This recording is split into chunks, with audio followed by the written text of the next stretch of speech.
السلام علیکم ورحمۃ اللہ وبرکاتہ۔ الحمد للہ رب العالمین والعاقبۃ للمتقین والصلاۃ والسلام علی رسولہ الکریم۔ محترم حضرات، آج جمعرات ہے اور 5 اکتوبر 2023 ہے۔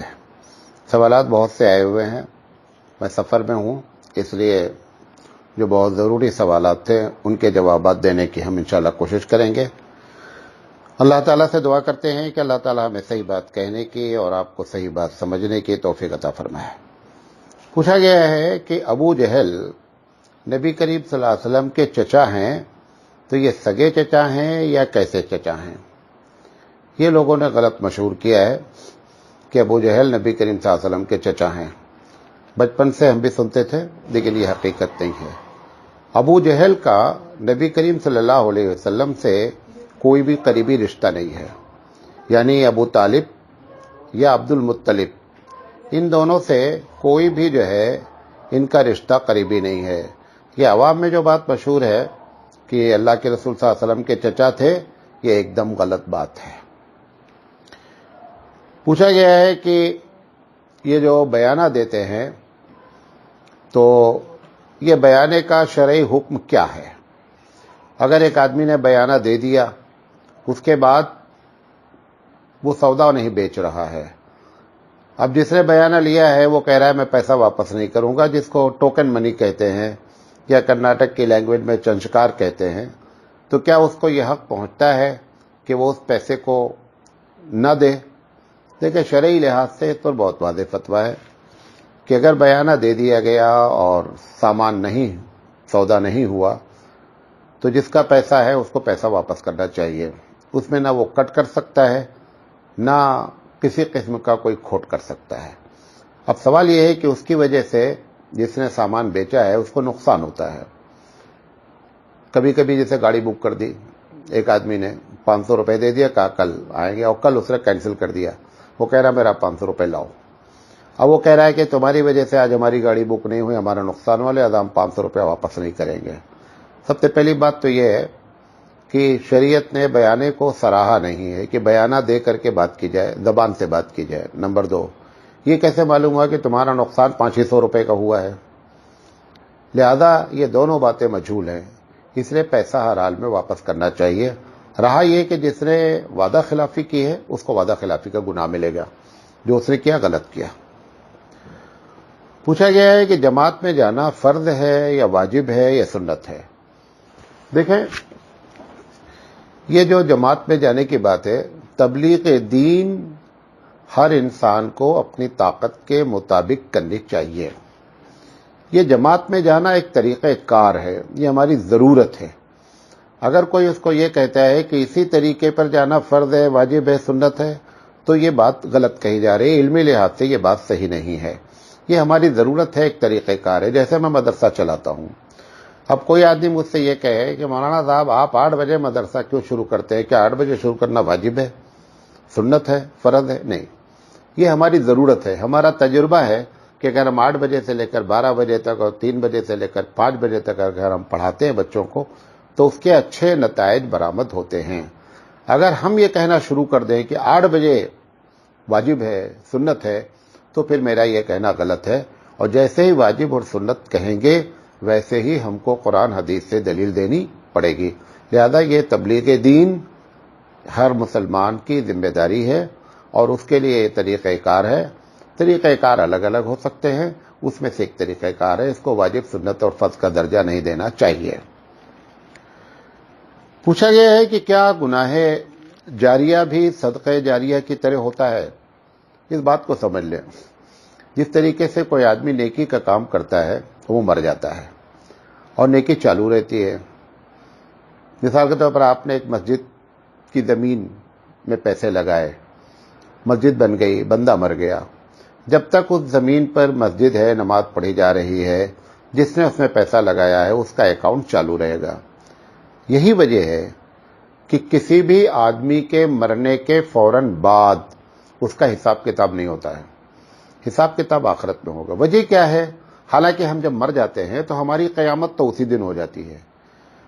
حساب کتاب اس لیے نہیں ہوتا ہے کہ بہت سے ایسے گناہ جو بندے نے زندگی میں کیے ہیں اور وہ آج تک جاری ہیں، لہذا وہ اس کو گناہ چڑھتا رہتا ہے. اور جو نیکی کیا ہے، ایسی نیکی جس کی نیکی ابھی چالو ہے، اس کا ثواب چلتا رہتا ہے. تو صدقہ جاریہ تو سب کو معلوم ہے، لیکن گناہ جاریہ کے بارے میں باتیں نہ کے برابر ہوتی ہیں. جس نے بھی سوال کیا ہے بہت اچھا سوال کیا ہے. مثال کے طور پر آپ نے گھر کی تعمیر کی، آپ کو معلوم ہے کہ میری زمین یہاں تک ہے، اس کے بعد راستہ ہے، لیکن آپ نے 1 میٹر گاؤں میں، خاص کر جب گاؤں میں گھر بنتا رہتا ہے، راستہ تنگ ہوتا چلا جاتا ہے. یہ جو راستہ تنگ کیا گیا، جتنے دن تک وہ راستے تنگ رہیں گے، جس نے بھی گھر بنایا اس کو گناہ چلتا رہے گا. اور اگر اس گھر کے گرنے کے بعد پھر دوبارہ اس کی نسل نے کہا کہ ہمارے ابا نے یہاں سے بنایا تھا لہذا ہم بھی بنائیں گے، تو پھر اس کا اکاؤنٹ چلتا رہے گا. یہ گناہ جاریہ ہے اور اس سے بہت بچنا چاہیے. ایک آدمی وقتی طور پر گناہ کر دیا، شراب پی لیا، اس وقت گنہگار ہو گیا.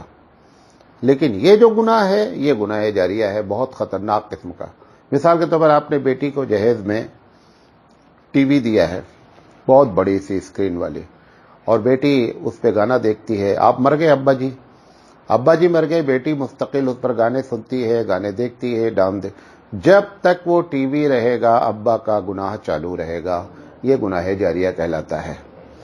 اللہ تعالیٰ اس سے ہماری حفاظت فرمائے. پوچھا گیا ہے کہ کبھی کبھی دل میں طلاق کا وسوسہ آتا ہے.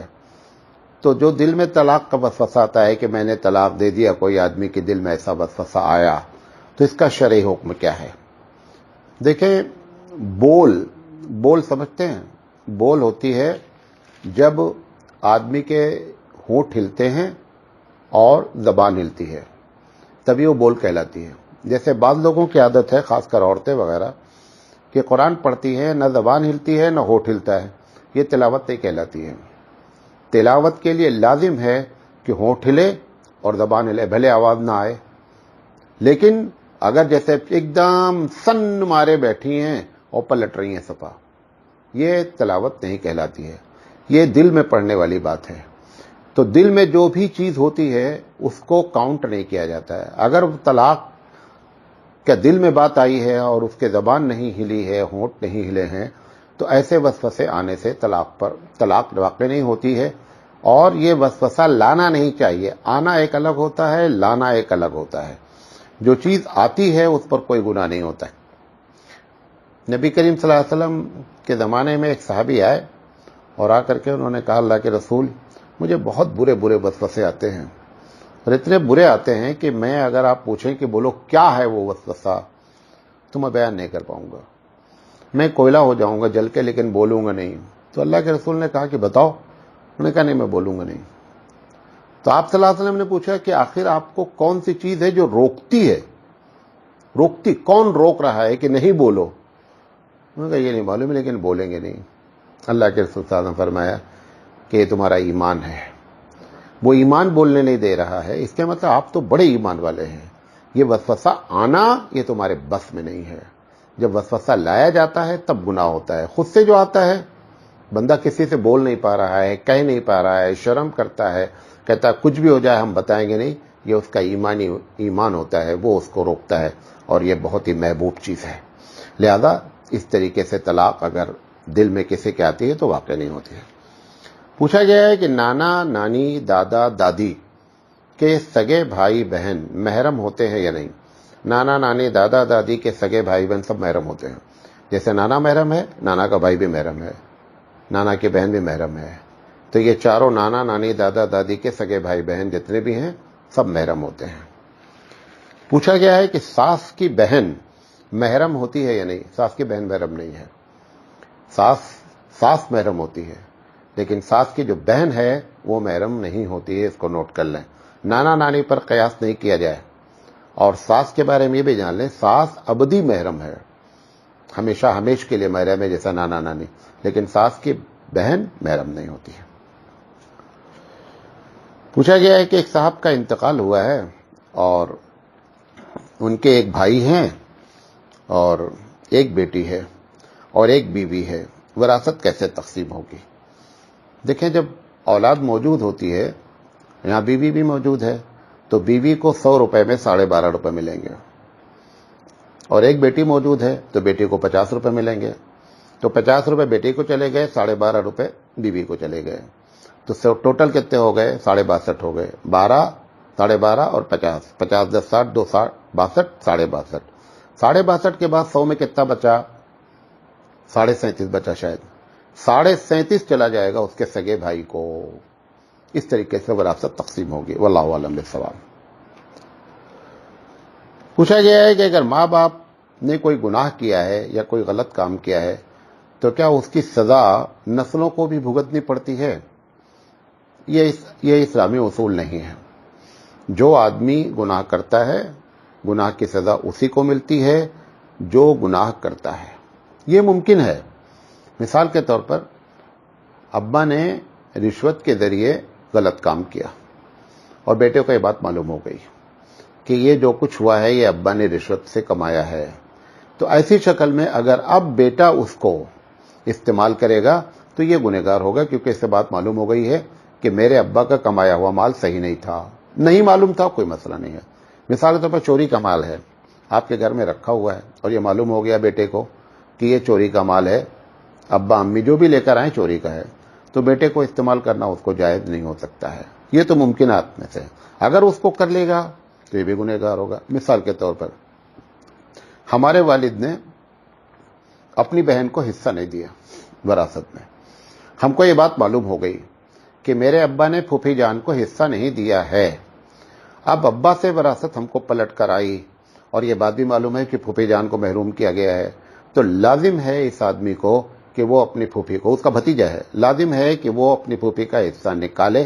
یہ کہہ کر کے بچ نہیں سکتا ہے کہ ہمارے ابا جان نے یہ غلطی کی، ہم سے مطلب نہیں۔ ابا جان نے غلطی کے لیے تم کو معلوم ہو گئی، جیسے چوری کا مال استعمال کرنا، یہ چوری نہیں، یہ ڈکیتی ہے۔ بہن کا حصہ مارنا یہ ڈکیتی ہے، یہ چوری نہیں ہے۔ لہذا لڑکوں پر لازم ہے کہ وہ اس رقم کو واپس کریں جو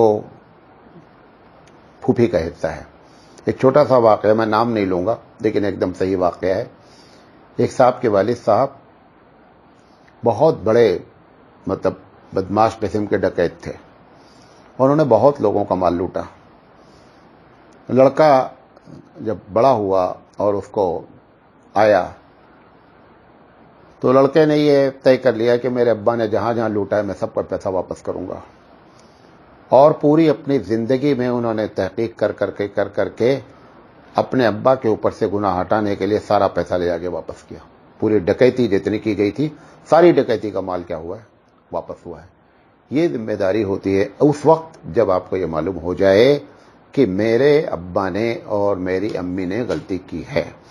لیکن یہ کہ ابا سے کوئی گناہ ہوا اور اس کی سزا نسلوں کو بھگتے، جیسے کہتے ہیں نا کہ جب کبھی کوئی زنا ہو جاتا ہے تو زنا کرنے والے کے ساتھ اس کے بہن بیٹی کے ساتھ بھی زنا ہوتا ہے، یہ ایک دم غلط فارمولہ ہے اور قرآن مجید کی آیت کے خلاف ہے۔ اللہ تزر وازرۃ وزر اخری، کوئی بوجھ اٹھانے والا کسی دوسرے کا بوجھ نہیں اٹھائے گا، یہ اصولی آیت ہے، لہذا ایسا نہیں ہو سکتا۔ دوسری چیز یہ ہو سکتی ہے کہ والدین کو بیٹے کی وجہ سے سزا ملے، مطلب بیٹا ایسا ناکارہ نکل جائے کہ اس کی وجہ سے والدین فطر کے لیے فتنہ بن جائے، یہ ممکنات میں سے ہے۔ لیکن حرام کمائی بیٹا کھائے گا تو اس کے نتائج برآمد ہو گئے، کیونکہ اس کے بعد معلوم ہو چکی ہے۔ پوچھا گیا ہے کہ دادا کے سگے بھائی محرم ہے یا نہیں؟ ابھی سوال کا جواب دیا کہ دادا دادی نانا نانی کے سگے بھائی سب کیا ہیں؟ محرم ہیں۔ پوچھا گیا ہے کہ جماعت سے نماز کے لیے مسجد جائیں گے تبھی جماعت کا ثواب ملے گا، یا محض جماعت سے نماز ادا کر لی جائے تو 27 گنا ثواب ملے گا؟ یہ مسئلہ تھوڑا سا نازک ہے، اس کو سمجھنے کی کوشش کریں۔ اصل ثواب جماعت سے نماز پڑھنے کا ہے۔ ایک آدمی نے کہیں بھی جماعت کر لی، مسجد نہیں گیا، کہیں بھی جماعت کر لی تو جماعت کا 27 گنا ثواب اس کو مل جائے گا، لیکن چونکہ مسجد نہیں گیا لہذا مسجد کی فضیلت سے محروم رہے گا۔ لیکن جو 27 گنا ثواب ہے وہ حقیقت میں جماعت کا ہے، مسجد میں جانے سے مسجد کی فضیلت الگ ثواب ملتی ہے، لہذا ان دونوں کو الگ الگ کرنا چاہیے۔ پوچھا گیا ہے کہ ایک حدیث میں ہے کہ 70,000 لوگ بے حساب کتاب جنت میں جائیں گے، یہ مسلم شریف کی روایت ہے اور جب اللہ کے رسول سے پوچھا گیا ہے کون لوگ ہوں گے تو آپ نے فرمایا یہ وہ لوگ ہوں گے نا جو دم کرتے ہیں اور نہ کراتے ہیں اور نہ بدشگونی لیتے ہیں، جس کو آپ برا فال کہتے ہیں، بدشگونی نہیں لیتے ہیں، مطلب آج 13 تاریخ ہے لہذا شادی کی تاریخ نہیں رکھ سکتے ہیں، آج جو ہے وہ نشتر عقرب ہے لہذا ان دنوں میں شادی نہیں ہو سکتی ہے، 13 تیزی ہے یہ مہینہ اچھا نہیں، ایسے جتنی باتیں ہیں یہ سب بدشگونی ہیں۔ اب سوال کرنے والے نے سوال کیا ہے کہ اگر 70,000 لوگ وہ لوگ ہیں جو جنت میں جائیں گے جو اللہ پر بھروسہ کرتے ہیں، تو پھر اللہ تعالیٰ نے تدبیر اختیار کرنے کے لیے کیوں کہا، علاج کرنے کے لیے کیوں کہا؟ دیکھیں 2 طریقے کا علاج ہوتا ہے، غور سے سنیے گا، یہ مسئلہ نازک ہے، میں سمجھا پایا آپ کو تو بڑی بات سمجھایا۔ ایک علاج ہوتا ہے جو نظر آتا ہے، ایک بیماری ہوتی ہے جو نظر آتی ہے، ایک بیماری کا علاج ایسا ہوتا ہے جو علاج نظر ہی نہیں آتا، جو نظر آتا ہے، جیسے مجھے تکلیف ہے، میرا بائی پاس ہو گیا، بائی پاس کی وجہ سے میرا عقیدہ خراب نہیں ہوگا، لیکن اگر ایک آدمی بولتا تم کو بائی پاس کرنے کی ضرورت ہے، یہ پانی پی مولانا صاحب ایک دم ٹھیک ہو جائے گا، اب پانی پینے کے بعد ہمارا عقیدہ اس آدمی کے اوپر چلا جاتا ہے جہاں شرک ہونے کے چانسز ہوتے ہیں۔ اس لیے جو روحانی علاج ہوتا ہے اس کو سراحتی نہیں، شریعت سراحتی نہیں ہے، کیوں؟ اس میں چانسز ہوتے ہیں کہ آدمی توکل کس پر کر لے، اللہ کے بجائے اس پر توکل کر لے، تو اس طریقے سے یہ بات کہی گئی ہے۔ رہا یہ کہ کوئی آدمی اگر سبب اختیار کرتا ہے تو سبب اختیار کرنا توکل کے خلاف نہیں ہوتا ہے، اس کو بھی نوٹ کر لیں، جس چیز میں سبب ہے آپ نے سبب اختیار کر لیا، یہ توکل کے خلاف۔ مثال طور پر یہاں سے بامبے آپ کو جانا ہے، سبب ہے کہ آپ یہاں سے فلائٹ یا ٹرین کے ذریعے چلے جائیں، گاڑی کے ذریعے نہیں، میں اللہ پہ بھروسہ ہے، نہیں ہوگا تو ہم پیدل جائیں گے، یہ مطلب نہیں ہے، یہ توکل ہوتا ہی نہیں ہے۔ توکل میں سبب اختیار کرنا ہی توکل ہوتا ہے۔ لہذا یہ جو سوال ذہن میں آیا کہ اللہ نے علاج کے لیے بات کی ہے، تو تدبیر اختیار کرنا خود توکل ہے، اسباب اختیار کرنا خود توکل ہے، اس میں کسی قسم کی کوئی بات نہیں ہے۔ رہا یہ کہ کوئی آدمی بیمار ہو اور وہ روحانی طور پر کچھ علاج نہ کرے تو 70,000 کی کیٹیگری میں داخل ہو سکتا ہے حدیث کی روشنی میں۔ اس میں بعض لوگوں نے اس میں تشریح میں کہہ دیا کہ وہ لوگ جو علاج معالجہ نہیں کراتے، یہ حدیث میں نہیں لکھا ہوا ہے، حدیث پہ لکھا ہے جو دم نہ کرتے ہیں نہ کرواتے ہیں۔ پوچھا گیا ہے کہ مولانا صاحب آخرت کی تیاری کیسے کریں؟ تو پوری تقریر ہے بھائی، سوال تھوڑا ہے۔ ایک جملہ، ایک بات بتانا چاہتا ہوں آخرت کی تیاری کے سلسلے میں۔ جو بھی مسلمان ہے، مسلمان نے یہ طے کر رکھا ہے، اس کا جو مقصد ہے مسلمان کا کہ مجھے جنت میں جانا ہے۔ آپ اپنا مقصد جتنا نیچے کر لیں گے اتنا ہی اس دنیا میں کوئی کام کرنے کی ضرورت نہیں ہے، لیکن اگر مقصد آپ نے اونچا رکھا ہے تو ہر لمحے آپ کو کیا کرنا پڑے گا؟ محنت کرنی پڑے گی۔ ایک آدمی یہ مقصد بناتا ہے مجھے IAS بننا ہے، آپ کبھی جا کر کے اس کی ذاتی زندگی میں تلاش کریں کہ 25 سال تک وہ کیسے پاپڑ بیلا ہے، کتنی محنت کیا ہے، ہر لمحہ۔ کہیں شادی ہوتی ہے محلے میں جاتا نہیں ہے، امی کہتی ہیں فلاں جگہ رشتہ داری میں جانا ہے، نہیں مجھے پڑھنا ہے، ہر چیز کو وہ کس پر ترجیح دیتا ہے کہ اپنی پڑھائی پر ہم سب چیز قربان کرتا ہے، کیونکہ اس نے مقصد بنایا مجھے IAS بننا ہے۔ بن پائے نہ بن پائے وہ ایک الگ مسئلہ ہے۔ مسلمان تو اگر جنت کا مقصد بنا لے تو جنت مل ہی جاتی ہے، وہاں پہ ملنے کا بھی کوئی گارنٹی نہیں ہے۔ تو آپ کا مقصد ہے جنت جانا، لہذا اس کے لیے جو تیاری ہونی چاہیے، میں ایک چھوٹے سے مثال دے کے سمجھاتا ہوں۔ ایک طالب علم ہوتا ہے جو امتحان لکھتا ہے، تو کچھ نمبر 6 نمبر کے آتے ہیں سوالات، کچھ 5 نمبر کے، کچھ 4 نمبر کے، کچھ 3 نمبر کے، کچھ 2 نمبر کے، کچھ آدھے نمبر کے، کچھ چوتھائی نمبر کے۔ جو اچھا طالب علم ہے وہ یہ کبھی نہیں کرتا کہ 6 نمبر والا 4 سوال لگا دیا اس کے بعد بڑے چھوڑو یار ضرورت نہیں ہے، وہ آدھے نمبر کے لیے بھی اپنی جان دے دیتا ہے کہ اس کا بھی چھوٹنا نہیں چاہیے۔ کیوں؟ کیونکہ اس نے طے کر رکھا ہے کہ مجھے پورے نمبر چاہیے۔ وہ بچہ جو طے کر رکھا ہے کہ مجھے کسی طرح لیٹر پٹر پاس ہو جائے، کہا 6 نمبر کے 3 اٹینڈ کر لیے، انشاءاللہ ہو جائے گا، معاملہ صحیح ہو جائے گا۔ آپ جنت کا آپ نے ٹارگٹ بنایا ہے، آپ کو ہر لمحے محنت کرنی پڑے گی۔ ہر لمحے کیسے کیسے محنت ہوتی ہے، 1-2 مثال دیتا ہوں۔ مثال کے اوپر آپ اپنے کمرے سے نکلے، آپ نے دیکھا کہ ایک چپل دوسرے کے اوپر لدی ہوئی ہے، جس کی چپل جس کے اوپر ہے اس کو تکلیف ہوگی، کسی سے بتا نہیں، آپ نے اٹھایا چپل صحیح لگا دیا۔ آپ ٹوائلٹ میں گھسے، آپ نے دیکھا کہ پانی کا ایک قطرہ ٹپک رہا ہے مستقل، آپ نے اس کو دھیرے سے صحیح کر دیا کہ اللہ تعالیٰ پانی کے بارے میں حساب لے گا۔ آپ کمرے سے نکل رہے ہیں، لائٹ کی کوئی ضرورت نہیں ہے، آپ نے لائٹ آف کر دیا کہ اللہ تعالیٰ قیامت پہ ہم سے حساب کتاب لے گا، لَتُسْأَلُنَّ یَوْمَئِذٍ عَنِ النَّعِیمِ، کہ یہ میں نے نعمتیں تم کو دی تھی، تم نے اس کا استعمال کیسے کیا۔ آپ گاڑی چلا رہے ہیں، آپ دیکھ رہے ہیں کہ اگر میں گھسوں گا تو سامنے والے کو تکلیف ہوگی، آپ نے اپنی گاڑی روک دیا کہ آرام سے گزر جائے۔ آپ رات میں گاڑی کار چلا رہے ہیں، آپ نے لائٹ اپنی ڈم کر لی کہ سامنے والا آسانی سے گزر جائے۔ اس بچے کی طرح کوشش کریں جو آدھے نمبر اور کوارٹر نمبر کے لیے بھی جان دینے کے لیے تیار رہتا ہے۔ ایسے ہی مومن کو ہر لمحہ ثواب، یہ روزہ نماز کر کے جو بیٹھے ہوئے خاموش، یہ 6 نمبر والے ہیں، یہ 6 نمبر والے ہیں۔ ہر لمحہ، ہر آن ثواب کیسے کمایا جائے اس کی فکر ہونی چاہیے، اسی کو کہتے ہیں آخرت۔ بیٹھے ہوئے ہیں آپ، ٹرین میں بیٹھے ہوئے ہیں، کوئی نہ پڑھ رہے ہیں نہ لکھ رہے ہیں، بیٹھے ہوئے تسبیح پڑھتے رہیے۔ لوگ آئے بیٹھے باتیں کر رہے ہیں، آپ صرف سن رہے ہیں، آپ تسبیح پڑھتے رہیے بیٹھے، ضرورت نہیں تسبیح ہاتھ میں لے، سبحان اللہ پڑھتے رہیے، الحمدللہ پڑھتے رہیے۔ کیوں؟ کیونکہ آپ کو کوارٹر نمبر کی بھی فکر ہونی چاہیے، بڑے نمبر پہ ہی ڈیپینڈ نہیں رہے بلکہ کوارٹر نمبر پہ بھی ڈیپینڈ رہیں۔ اس طریقے سے آخرت کی تیاری راستے میں چلتے ہوئے ہر لحاظ سے، مطلب کوئی لمحہ ایسا نہیں۔ اور اس میں سب سے بڑا فائدہ کیا ہوتا ہے نا کہ جب آپ ہر لمحہ ایسے کرتے ہیں تو اس کا مطلب آپ سب سے بڑے ذاکر ہیں۔ ذاکر کا مطلب کیا ہوتا ہے؟ آپ نے ہر لمحے اللہ کو یاد کیا نا، تسبیح نہیں پڑھی، مطلب راستے سے جب آپ نے کسی کو تکلیف نہیں پہنچائی تو یہ تو سوچا نا کہ میرا اللہ کہتا ہے کہ بندوں کو تکلیف نہیں پہنچانا، آپ نے اللہ کو یاد کیا نا، آپ اصلی ذاکر ہیں۔ وہ جو تسبیح پڑھ رہا ہے اس میں تو 2 پرابلم ہو سکتی ہے، اس میں کوئی پرابلم نہیں ہے۔ پہلی پرابلم یہ ہوتی ہے کہ اونگاتا بھی رہتا ہے، تسبیح بھی پڑھتا رہتا ہے۔ اس کو کہا جاتا ہے بقلب لاہن، غفلت والے دل سے کیا کرتا ہے؟ تسبیح پڑھتا ہے، اس کی تسبیح کی ویلیو نہیں ہوتی ہے۔ لیکن جو تم نے راستے میں لائٹ آف کیا نا، اس میں کوئی ذرہ برابر 1% بھی نہیں کٹتا ہے، یہاں پہ کٹنے کے نمبر چانس ہوتے ہیں۔ لہذا اس کو ذکر سمجھا جائے۔ ایسے جب زندگی گزارتے ہیں، یہ جو آپ سمجھتے ہیں نا اللہ والے ہیں، اللہ والے کا کوئی انجیکشن نہیں آتا ہے، یہ لگوا لیے اللہ والے بن گئے۔ اللہ والے یہی کرتے رہتے ہیں کہ 24 گھنٹے ان کو فکر ہوتی ہے کہ کس طریقے سے ہم اپنے وقت کو استعمال کریں۔ جیسے طالب علم 3 گھنٹے جب امتحان میں بیٹھتا ہے تو چاہتا ہے پیشاب بھی نہیں لگنا، ذرہ برابر کوئی ڈسٹربنس نہیں ہونا، ایک سیکنڈ کو چوسنا چاہتا ہے۔ ایسے ہی ہر مومن کو اپنی زندگی کا ایک سیکنڈ چوس لینا چاہیے۔ اور آپ دیکھیے جب بچہ پیدا ہوتا ہے مسلمان کے ہاں تو احناف کا مسلک یہ ہے کہ اس کے دائیں کان میں اذان دیتے ہیں، بائیں کان میں اقامت کہتے ہیں۔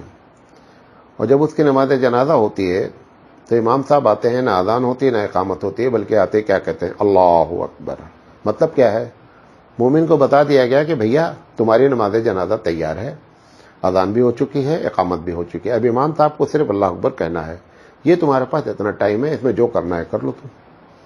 اس طریقے سے ہمارے حبیب مصطفیٰ صلی اللہ علیہ وسلم نے ہماری تربیت فرمائی۔ مسلمان کی جس طریقے سے تربیت اللہ کے رسول نے کیا ہے، کسی کو کوئی عذر نہیں ہے، کوئی ایکسکیوز قیامت میں نہیں پیش کر سکتا ہے۔ پوچھا گیا ہے کہ بعض لوگ کہتے ہیں کہ آپ کا سایہ، دعائیں دیتے ہیں آپ کا سایہ تا دیر قائم رہے، اس کا کیا مطلب ہوتا ہے؟ یہ ایک محاورہ ہے، کسی کی لمبی زندگی کے لیے یہ بات کہی جاتی ہے، کہنا جائز ہے، شرعی لحاظ سے اس میں کوئی قباحت نہیں ہے، لیکن جب کوئی جملہ تم کو کہنا شروع کر دینا تو تم سمجھ لو کہ وہ تم کو بوڑھا ماننے لگا ہے، تب یہ جملہ کہہ رہا ہے۔ جیسے راستے میں چلتے ہوئے سفر میں کوئی آدمی تم کو انکل کہہ دے، تم سمجھ لو کہ اب ہم 50 کو کراس کر گئے ہیں۔ وہ جو کہہ رہے ہیں وہ ایک دم صحیح کہہ رہے ہیں، وہ آنٹی بول دے تو سمجھ جائے 50 کو اب کراس کر گئی ہیں۔ ایسے ہی ہے جب وہ لوگ بولنے لگیں کہ حضرت آپ کا سایہ اللہ تعالیٰ تا دیر قائم رکھے، اس کا مطلب یہ ہے کہ آپ کے موت کی اطلاع کسی وقت بھی وہ سننے کے لیے تیار ہیں، اور یہ ہمارا آخری وقت ہے۔ لہذا اس کو ہوشیار ہو جانا چاہیے، یہ الرٹ کرنے والا جملہ ہے۔ ایک صاحب نے پوچھا ہے کہ جب نبی کریم صلی اللہ علیہ وسلم پیدا ہوئے تو شیطان بہت رویا اور بقیہ لوگ خوش ہوئے، تو عید میلاد النبی میں جو لوگ خوش نہیں ہوتے ہیں وہ سب شیطان کے شاگرد ہیں، یہ بتانا چاہتے ہیں وہ۔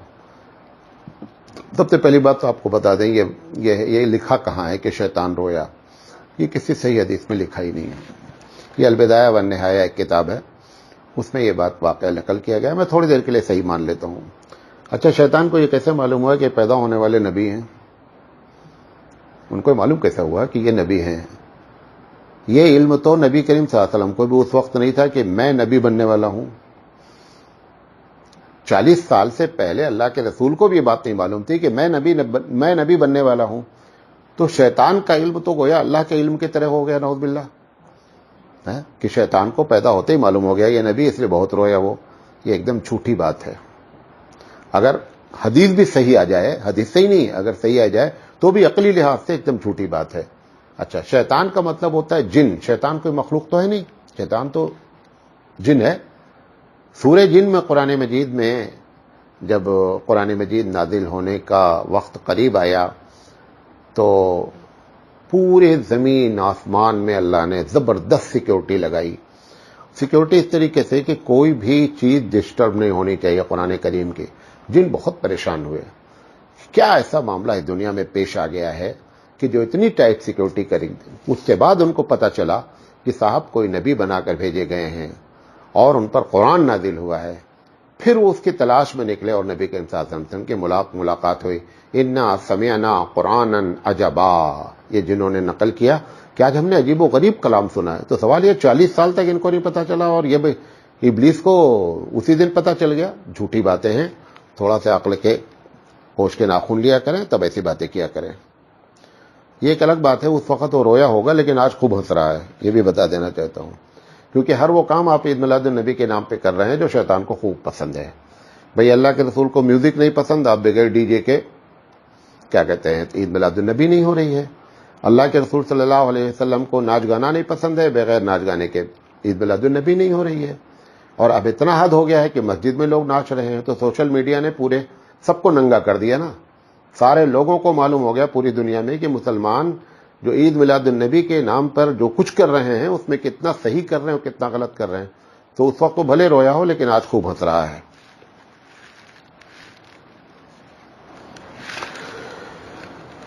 پوچھا گیا کہ ایک صاحب نے اپنی بیوی کو طلاق دی اور 1 مہینے کے بعد دوسری طلاق دے دی اور پھر 6 مہینے کے بعد تیسری طلاق دے دی. تو اب بتائیے، اور درمیان میں رجوع نہیں کیا، تو یہ تیسری طلاق واقع ہوئی یا نہیں واقع ہوئی؟ دیکھیں، پہلی طلاق جب دی انہوں نے تو طلاق واقع ہو گئی. 1 مہینے کے اندر انہوں نے دوسری طلاق دے دی، دوسری بھی واقع ہو گئی. دوسری طلاق کے بعد 6 مہینے تک وہ خاموش بیٹھے رہے، اس کو بیوی نے رجوع نہیں کیا. تو جیسے ہی 3 مہینہ گزرا، یعنی عدت اس کی گزری، اس کی بیوی اس کے دائرے سے نکل گئے. اب یہ تیسری طلاق کس کو دے رہا؟ وہ تو بیوی ہی نہیں ہے، لہذا تیسری طلاق واقعی نہیں ہوئی. کیونکہ وہ بیوی کو طلاق دے سکتا نا، بیوی تو رہ نہیں گئی. 2 ہی طلاق کے بعد وہ کیا ہو گیا تھا، اس کا رشتہ منقطع ہو گیا تھا. اگر وہ 6 مہینے میں عدت گزرنے کے بعد کسی مرد سے شادی کرنا چاہتی تو کر سکتی تھی. تو لہذا تیسری طلاق واقع نہیں ہوئی.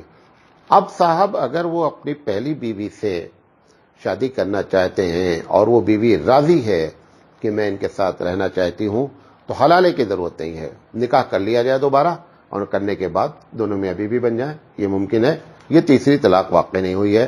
اور آپ صاحب نے جنہوں نے پوچھا تھا انہوں نے فون بھی کیا تھا کہ مولانا صاحب ایک مفتی صاحب کہہ رہے ہیں کہ نہیں طلاق واقع ہو گئی. نہیں مفتی صاحب، کوئی بات میں جو کہہ رہا ہوں ہو سکتا ہے ان کے ذہن میں اس وقت وہ بات نہ رہی ہو، صرف 3 طلاق ذہن میں رہی ہو لہذا انہوں نے یہ بات کہہ دی ہو.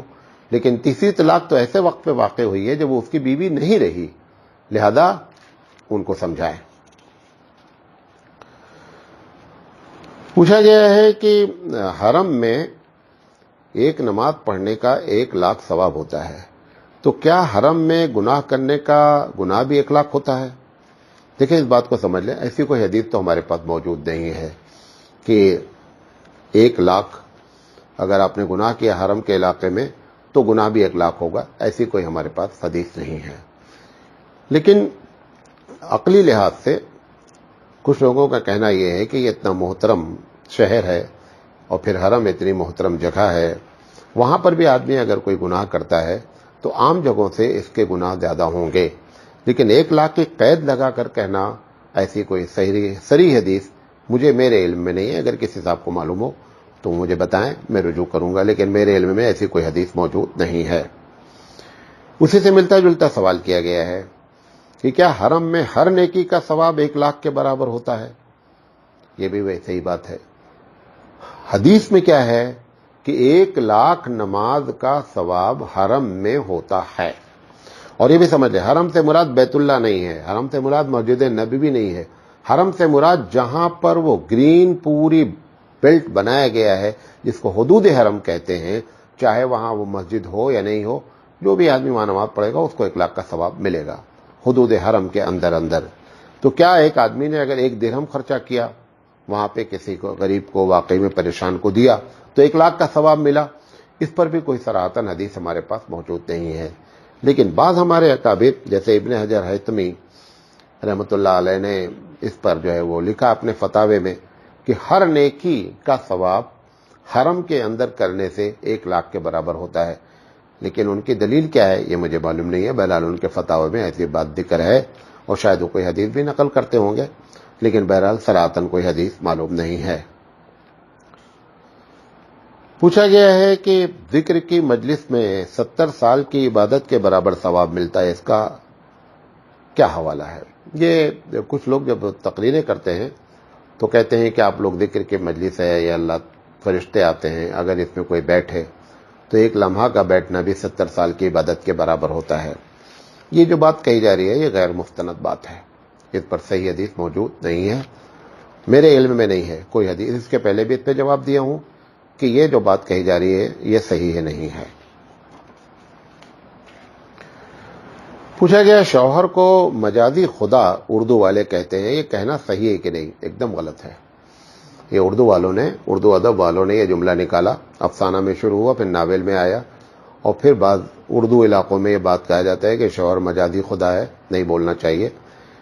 پوچھا گیا کیا اگر بول دیا گیا تو کفر لازم آئے گا؟ کفر تو لازم نہیں آئے گا، لیکن یہ جملہ بولنا نہیں چاہیے۔